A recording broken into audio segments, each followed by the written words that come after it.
friends ever since.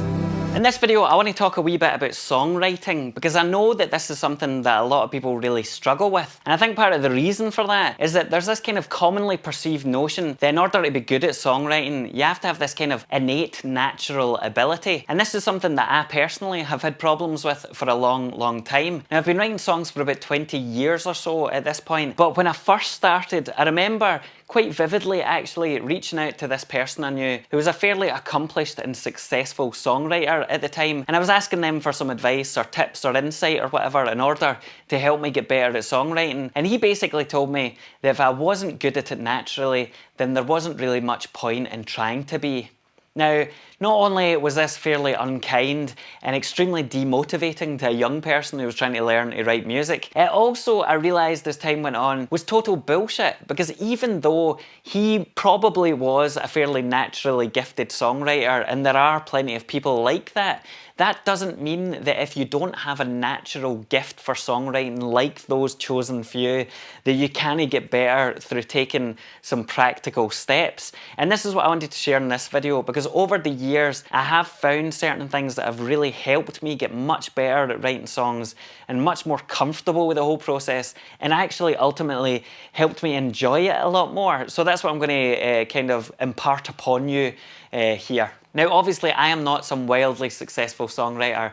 I have not had songs on the charts or anything like that, but I think that's precisely why you should listen to me, because I wasted so many years with this kind of imposter syndrome, feeling like I wasn't good enough and never would be, whereas I should have just taken some practical steps to get better rather than ruminating and, you know, feeling sorry for myself. So that's my pitch for why you should listen and take on board what I have to say. Now, for a couple of caveats, first of all, obviously, this is not going to provide a step-by-step framework in order for you to have a smash hit song.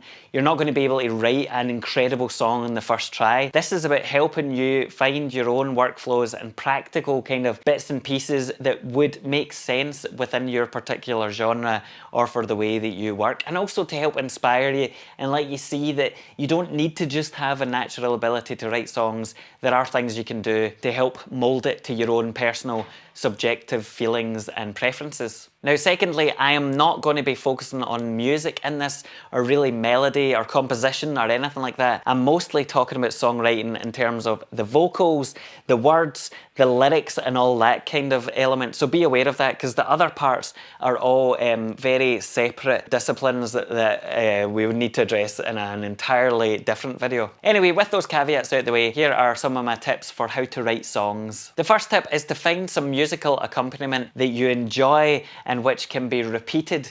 Now, this doesn't need to be particularly complicated or even all that musically accomplished. There are plenty of bands out there who have based their entire careers on just playing 3 or 4 chords on a guitar. So if you've got an acoustic guitar and you just play a few chords that you like and you like hearing it over and over again, brilliant. If you've got a synthesizer and you like an arpeggiation, brilliant. If you want to download a loop or a sample from the internet and just use that for practicing writing songs, brilliant. You don't need to have a full song. Just find some kind of riff or progression or sequence that you like and which you can listen to over and over without getting sick of it. And that comes on to the second point, because the key here is repeatability, and we want to be able to separate out our writing from our playing of the instrument. Because if you're playing your guitar or you're playing your synthesizer or your drum pads or whatever it might be, it becomes incredibly difficult to focus on writing, and so you want to separate it out as much as possible. Now, there are a bunch of ways you can do this in terms of how to loop things. If you've got a phone or an iPad or some kind of tablet, there's a whole bunch of different apps you can get on there where you can record something in and then loop it. If you've got a computer,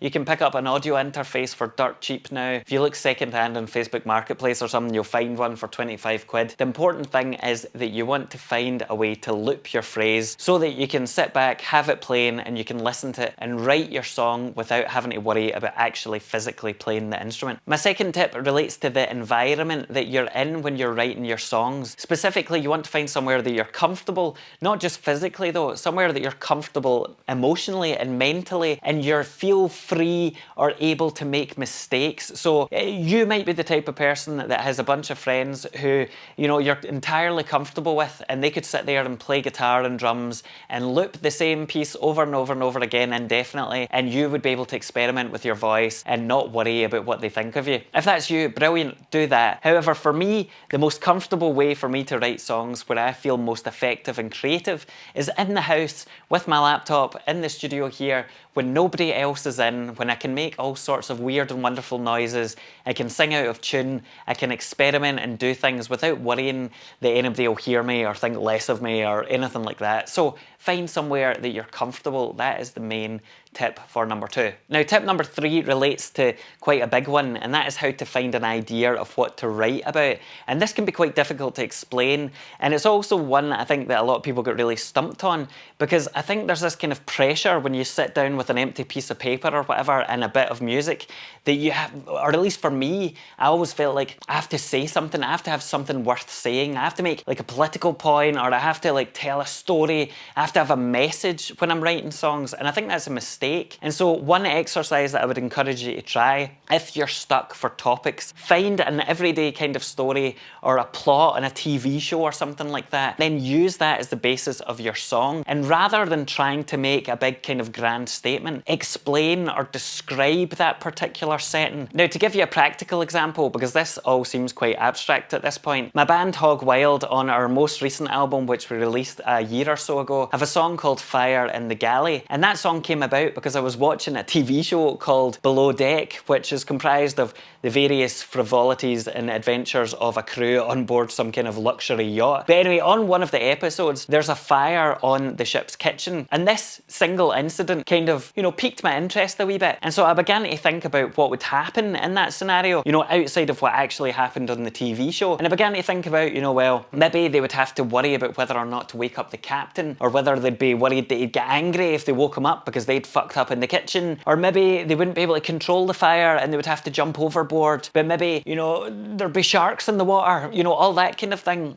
So find a topic or a wee kernel of an idea, expand it out and start describing it, and that'll help give you this way of telling a story without having to worry about a central narrative or meaning. Now, the second part of this is that once you start to do that, you'll begin to see threads that can be applied as analogies, or whatever you want to call it, to other more kind of general concepts. So for example, the story of the fire in the galley with people jumping overboard could also be applied to, the fear of what other people might think of you, like the captain, or, more generally, jumping overboard a ship and all of the kind of things and associated imagery that you might have with it. And so you can start to draw influence from your own feelings and put them in as another layer on top of the descriptions that you're given, which might help inspire you to think about more areas of that particular image anyway. And that way you do have this kind of interesting story built up from a kernel of an idea that's infused with other meaning, and it's also not too blatant, like I feel this, I love this, all that kind of crap. And that is one way that I've found that helps me get inspiration when I have none. So consider that small idea, expand it out, think about the different elements in your head, describe them, and then from there it will shoot off, hopefully. Now, the next part is melody, because obviously melody is going to be tricky if you're not somebody who can naturally hear how you want things to be in your head. And there's different ways you can tackle this, but the way that I've found quite useful when I've been stuck for a melody is to play your musical accompaniment on repeat, allow it to loop over and over, and just hum along to it. Start making weird sounds. You don't need to worry about lyrics at that point. You just need to find consonant sounds or make shapes with your mouth. And I think this is something actually that the Talking Heads used to do. They wouldn't have lyrics at the start. They would just kind of yelp and make strange noises, or they would play about with the rhythm. So try just making a single consonant sound on each individual beat, or maybe every second beat. And that way you'll start to get a feel for how things could sound, and that will help you find a melody that you could ultimately apply lyrics to. So if you're stuck, play about with that, hum, whistle, find some way to give voice or give kind of notes to the accompanying melody, and that will start to roll on from there. Now, my next tip is to write the chorus first, or actually write the verse first. It doesn't really matter.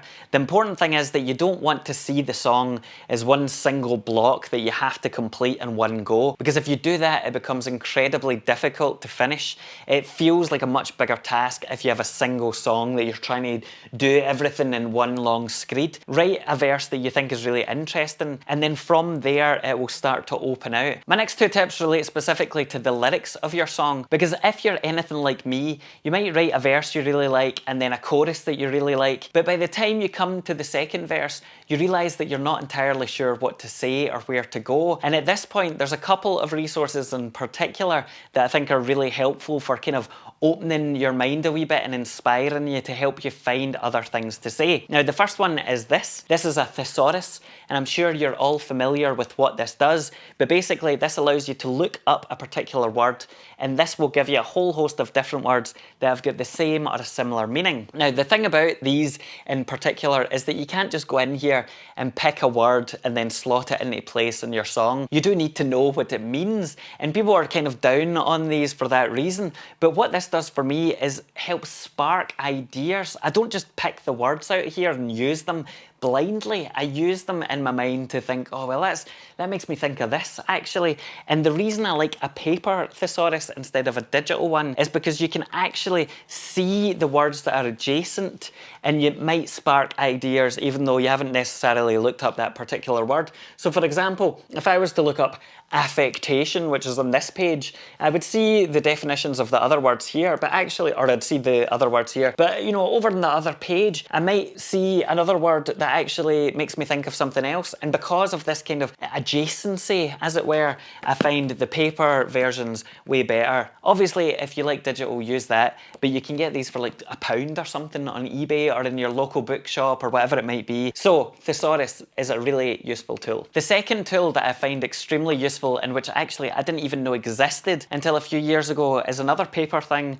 and that is the rhyming dictionary. Now, what this does is let you look up a particular word, and it will give you other words which rhyme with it.